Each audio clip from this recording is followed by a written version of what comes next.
He's like, oh, we're not allowed to promote gambling, da-da-da-da-da. Don't bring up my personal issues. Yet he talks about his personal issues all the time. You have a beef with Barstool. Is that manufactured or is it real? Well, no, I mean, sadly, it's real. And I've been trying to squash the beef. Dave Portnoy, this is how it all started. It's been multiple clips of mine. They shared a clip where I spoke at the Cincinnati City Hall about the Super Bowl right before the Super Bowl. And I talked about how I lost everything. I lost my family, but then I started betting on the money line on the Bengals to win the Super Bowl or to win in the playoffs. And long story short, the speech was about how I made all my money back and my life's a lot better. And I kind of talked about degenerate gambling, and they shared it. And then, like a few hours later, Barstool Sports shared the video. And then they took it down, and they're like, "Oh, because you talked about degenerate gambling." My buddy Ben told me, Ben Ben's employee. So I didn't even think anything of it. I'm like, they are owned by a gaming company, whatever. So fast forward like a month or two, I go to Las Vegas and I do a similar speech. I'm like, but in this one, I say I lost all my money. Then I slept with a transgender, a lady boy, and I didn't know it. And this video went so viral. 50 Cent shared it, like Chad Ochocinco. So Barstool shares it.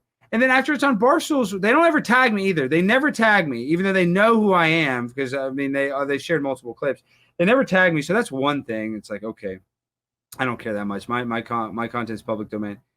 But then they took down the video again. The second time they took down the Las Vegas one. And so I just tweeted, I'm like, I thought Barstool Sports is against cancel culture. Dave Portnoy has like some of the worst allegations in the world, yet I'm too edgy for Barstool. It didn't even insinuate what the allegations were. It just insinuated that. Well, Dave Portnoy freaked, started quote tweeting me, and he was getting ratioed. He's like, oh, we're not allowed to promote gambling, da-da-da-da-da. Don't bring up my personal issues. Yet he talks about his personal issues all the time. So then he invites you on his podcast and during this Twitter war over an hour.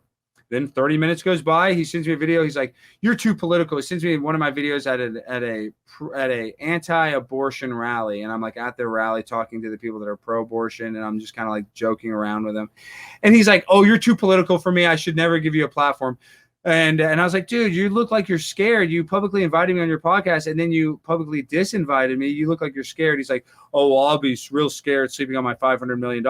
So then I shared that DM, and that pissed him off so much. He's like, just threatened to end me, and that I'm, his number one target, because that's what he does with people. He like puts their name on a champagne bottle. He has like a list of people that he hates, and so I got on that list, and it was annoying as hell, really. So I decided to go try to speak to him, and I took my wife's boyfriend, Ontarius, who's a homeless guy in New York City, and we stormed the Barstool Sports headquarters while they were live on the air, and it was one of their most viral moments. They got millions of hits from it on their end, on their YouTube.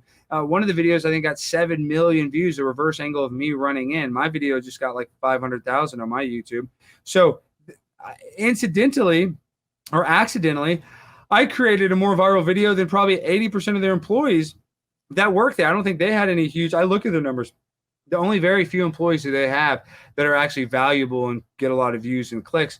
So I took it into my own hands. I thought, oh, I'll storm this. This will be kind of funny. It only made Dave hate me worse. As a matter of fact, then I go and I confront Brittany Griner. Barstool Sports is the only sports outlet that didn't write an article about it, didn't want to mention my name. And then Dave, I had this other girl on my show, Emily Austin, and Dave, she posted that she's coming on my show, a graphic.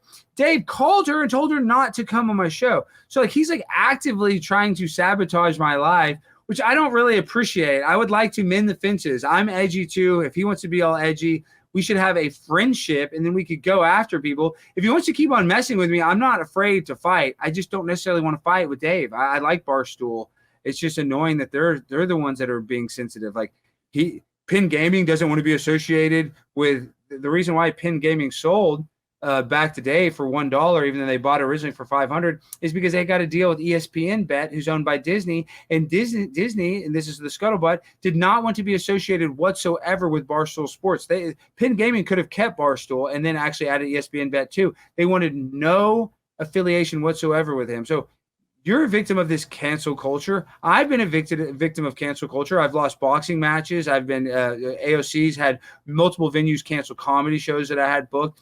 So like I've had people come after me and write hit pieces on me. We're actually more alike than we are unalike, I think. but he just hates me. So it's kind of annoying. So I'm going to have to keep storming his capital and storming his headquarters, just like January 6th. Every day is going to be January 6th, Dave, until you become my friend. You said something there. AOC canceled venues that you had comedy shows in? When I had my big booty Latina moment, I had a comedy show. That's why I was in DC and at a theater there. It was great. It sold 110 tickets. Marjorie Taylor Greene was coming. Some other politicians were coming. Matt Gaetz was supposed to go. And she calls the venue because they looked at, my social media was going crazy and said that, oh, there's going to be protesters. And the venue was able to cancel, even though I had a contract with them because I rented the venue and sold the tickets. So I had to refund all the tickets, which whatever. I mean, I had to do some processing fees. I'm not even worried about the money, but she called and said, oh, there's a security threat and canceled that gig. I mean, just canceled it that day. So it was just annoying to all the people that wanted to come see me that drove in from wherever the hell to DC. So yeah, I mean, people try to cancel me all the time. I fed an actor on my show, Banana. A lot of people on the right wing tried to cancel me. I'm constantly getting canceled or trying to get canceled. So I'm empathetic to Dave when it comes to that narrative.